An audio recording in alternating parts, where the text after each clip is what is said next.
Let's talk about a new generation of Palestinian fighters, because some new armed resistance groups have emerged in the last couple of years.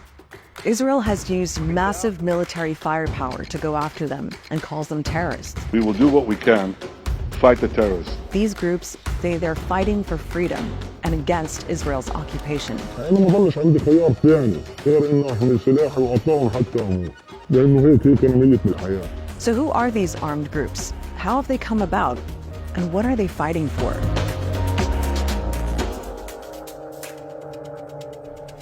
Okay, let's start by looking at Israel's occupation of Palestinian territory, because it helps to explain what these new armed groups are resisting against. Israel's occupation has been in place for 56 years and is considered illegal under international law. Israel enforces a total blockade on the Gaza Strip and has ultimate control over the West Bank, even though some areas there are officially administered by the Palestinian Authority, or the PA. And in the occupied West Bank, Israel has built more and more homes for Israelis, known as settlements. They've constructed roads exclusively for settlers, and there's a huge separation wall. Palestinians need special permits to travel, and Israel has set up hundreds of checkpoints. There's also a constant presence of Israeli soldiers who routinely raid Palestinian neighborhoods, demolish homes, and arrest people, while Israeli settlers get military protection. Settlers have also been behind thousands of attacks on Palestinian villages, setting fire to homes and cars. The Israeli occupation itself is a form of sustained, systematic violence, right? It is coercive by nature. The Israeli army is there, it enforces restrictions on Palestinian life. There's basically this huge imbalance of power, where the entire weight of the Israeli state and its military controls pretty much all aspects of daily life for Palestinians. It's a system that rights groups like Amnesty and Human Rights Watch say is apartheid, where Israeli authorities methodologically privilege one of the groups, Jewish Israelis, while authorities allocate different baskets of inferior rights to the other, Palestinians, systematically discriminating against them. You can just see how people who've lived that reality their whole lives, they don't see a future. Over the decades, Palestinians have tried resisting Israel's occupation in different ways. There have always been methods of non-violent resistance, things like protests, strikes, boycotts, and campaigns to build international support for the Palestinian cause. We've tried everything as Palestinians. There is the daily form of resistance of refusing to accept what Israel puts ahead of you. So, for example, checkpoints. It would be so easy for Palestinians to just stay within the ghettos that Israel has created, but instead Palestinians resist by insisting on going through those checkpoints. And then, of course, there's the violent resistance. And that violent resistance is a resistance that Palestinians have as a right because there is nobody who is protecting us. It's not surprising when you look at the history of resistance that also there is an armed element to the resistance or occupation. Not to justify violence, but it's violence that breeds violence. And there's been a lot of violence. According to the UN, more than 6,300 Palestinians have been killed since 2008. And there have been more than 400 Israeli military and civilian fatalities. Now, over the years, armed resistance groups have been set up, and they've usually been linked to political factions. Fatah, for example, is the main party of the Palestinian Authority and has traditionally been in favor of negotiating with Israel. They have an armed wing called the Al-Aqsa Brigades. It's a network of fighters that emerged in the early 2000s, and they've carried out attacks on Israeli soldiers and civilians. The other main group is Hamas, which is in charge of Gaza. It has a political wing and an armed wing, known as the Al-Qassam Brigades, which carried out several suicide bombings in the early 2000s and is often behind the rockets fired from Gaza into Israel, attacks that have killed civilians. There are other armed groups too, which have been around for a while and also have political links. But the new groups that have recently emerged in the occupied West Bank aren't aligned with any particular political faction, nor are they controlled by the Palestinian Authority. The ones you mostly hear about are Lion's Den, which is based in the city of Nablus, and the Jenin Brigades, which are based in the Jenin refugee camp. These newer armed groups also tend to be smaller and local, mainly based in one town or neighborhood.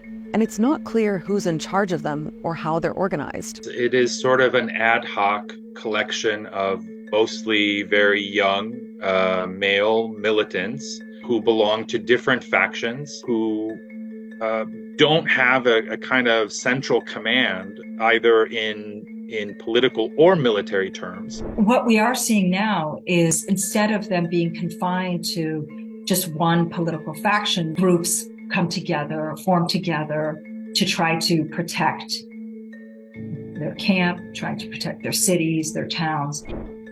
أنا شاب زي أي شاب بنتشك سلاحي وبنزل إنه أنا حتى في بيتي أنا بطلت أوجد الأمان.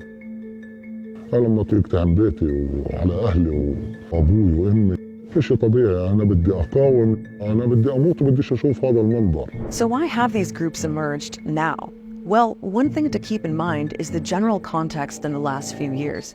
You've got this breakdown in Israeli-Palestinian relations, no peace process to speak of, and an Israeli government that includes far-right parties pursuing even more hardline policies against Palestinians. We have the most extreme government in Israel's history that is committed to a vision of greater Israel and to complete annexation and subjugation of the Palestinian population. And almost every week we hear about further expansion of settlements, which mean more and more land is grabbed by Israel. And more Palestinians are being evicted from their homes. You are stealing my house. And if I don't steal it, someone else is going to steal it. No!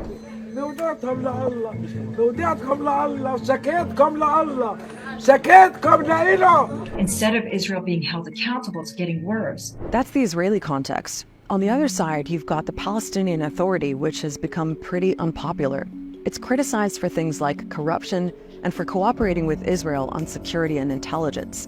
63% of Palestinians see the PA as a burden rather than an asset, and 77% want the president of the PA, Mahmoud Abbas, to resign. He took office in 2005. It was supposed to be a 4-year term, but there haven't been elections since. He's now 87 years old and is seen as increasingly ineffective and out of touch. So people are viewing the government with a great deal of not only skepticism, but anger. It's so much so that when members of the government are going out into the streets, they're being yelled at by ordinary citizens who are saying, "What are you doing to protect us?" Now you have 18, 19-year-old Palestinians who are saying enough. Our parents and grandparents' generations have failed, and so we need to take matters into our own hands. وإحنا نقوم على حماية المواطنين في مخيم جنين وأهالينا في مخيم جنين على حساب أرواحنا. In the last year, groups like Lion's Den and the Jenin Brigades have claimed responsibility for attacks on Israeli soldiers and civilians, mostly in the occupied territories, but also in Israel. And Israel has responded with a huge amount of force. התשובה ההולמת לטרור היא להלום בו בעוצמה ולהעמיק עוד יותר את שורשינו בארצנו. The Israeli army has carried out several raids in places like Nablus and Jenin. In early July, hundreds of soldiers went into the Jenin refugee camp in a 3-day operation that included drone strikes and the use of helicopter gunships. Israel says it hit the Jenin Brigade's HQ. 12 Palestinians were killed, hundreds of homes were damaged, and so were the camp's water, electricity, and sewage networks. They were literally dropping bombs on a refugee camp and destroying the infrastructure. We still hear the same mantra about Israel having a right to defend itself, but we don't hear anybody saying that Palestinians have a right to defend themselves or that Palestinians are in need of protection. It's a cycle of violence that's only getting worse. In 2022, Israeli forces killed 151 Palestinians in the West Bank. Palestinian armed groups killed 25 Israelis in the occupied territories in Israel. Now look at the numbers for 2023, and we're only halfway through the year. All of that feeds into how Palestinians more broadly feel about the state of armed resistance right now. A recent poll showed that a majority are in favor of forming armed groups like the Lion's Den, and 58% support a return to armed confrontation against Israel to break what they see as the current deadlock. The goal now should be, how do we prevent more death and destruction? You can pacify an area with massive violence and repression, but eventually you will get a new generation of Palestinians who don't remember that death and destruction of the previous rebellion and are prepared to pay the ultimate price again. At the end of the day, it's about the broader conditions that's brought us to this point. If we bring it back to those new groups of fighters, remember that we're probably only talking about a few hundred people. They're just one part of a much bigger picture. But the emergence and growth of these groups does tell us something about that picture, including the cumulative impact of decades of occupation and the lack of hope that anything will change anytime soon.